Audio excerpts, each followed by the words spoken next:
Welcome to my ballet coach's 30-day challenge, where each day you'll receive one stretch, one workout and one ballet focal step, where we'll examine a specific ballet step and look at a few tips for how to improve your technique. This challenge is open to everyone, no matter your level, and there will be modifications available throughout, so feel free to adjust as you wish.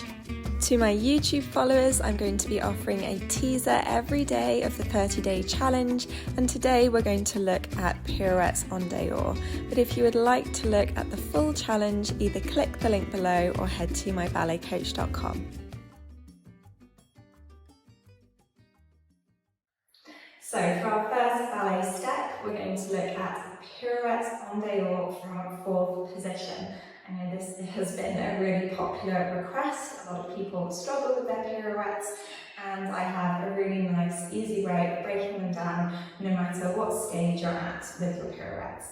So we're going to start by taking the right leg and putting it at the back, finding our fourth position. So your feet should be roughly the length of one of your feet apart from each other, roughly, more or less. You don't want our fourth too wide, you don't want it too small.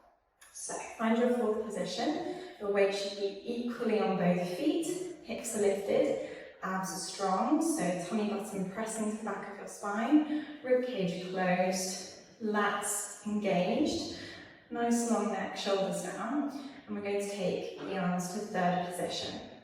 So we're going to practice a hip flexor exercise where we go from our demi-plie in fourth position, and then as we bring the back leg into a retire, we're going to bring the arm into first, like this. And we want the motion to be really quite fast, because in your pirouette, we're always looking for a fast retire. So starting in fourth position, we go plie, bring it straight in, up, and we're going to hold. 5, 4, 3, 2, 1, and slowly close behind. You might notice that bringing that retire in quickly pushes your alignment off balance, so it really helps to have a mirror so that you can check that your hips and shoulders stay square. Let's go once more. So we have plie, bring it in, hold 5, 4, 3, 2, 1, lift, close behind. So if you're still struggling with that, you can keep practicing it a few more times.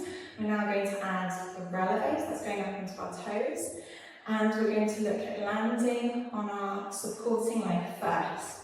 This is because one of the most common problems with pirouettes is people finding that they're falling off their supporting leg. So I'll do their pirouette and then they'll maybe take a step to the side, or maybe do like a hop to get around.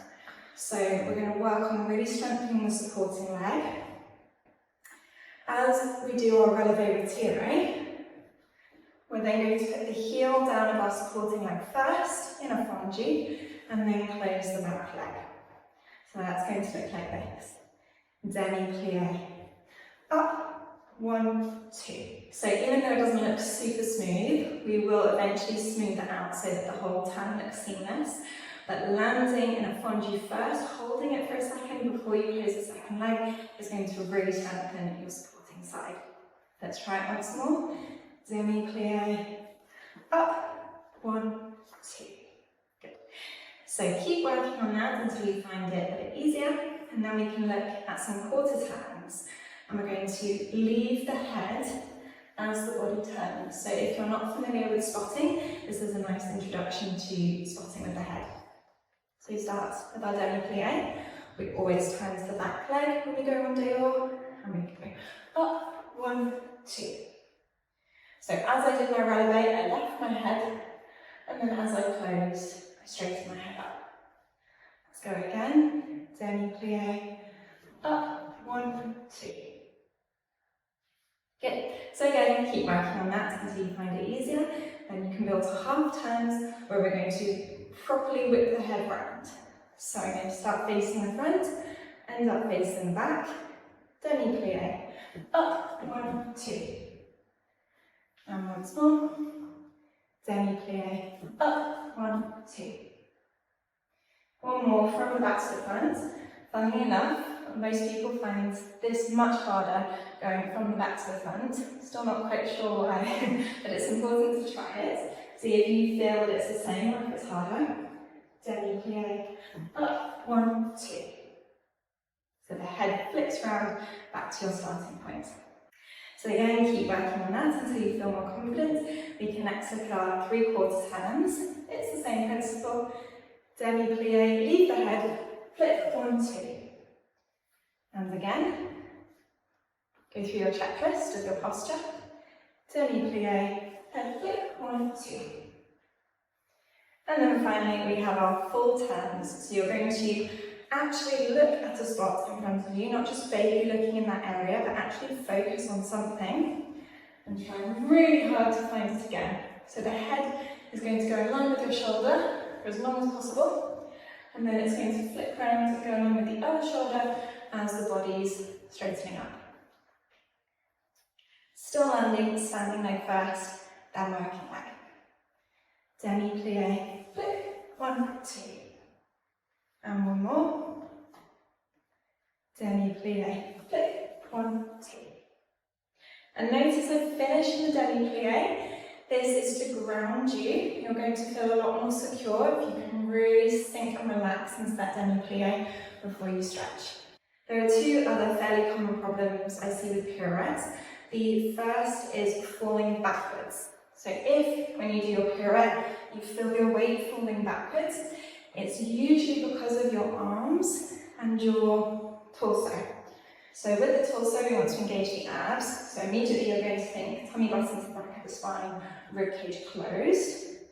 But then check where your arms are. If your arms are too low, your upper body is naturally going to start leaning backwards. So make sure those fingers are directly in line with your tummy button here. And also check how your chin is. If your chin is too high, that's going to send you back too. So you want chin in a neutral position, back of the neck lengthened. The third most common problem is not quite making it around the turn and then failing to close the working leg behind and catching yourself as you fall forwards. In general, this is because we're not opening the knee as much as we could, we're not pushing back the shoulders as much as we could. So I'll show you, if everything is coming in as we pirouette on Dehors, we're going to fall forwards. So by pushing the knee back, opening out the shoulder that we're turning towards, you'll create a spiral around yourself. So you've got more momentum. So hopefully those tips will help you with your pirouettes. It really helps to film yourself or watch yourself in a mirror and see which areas you can improve.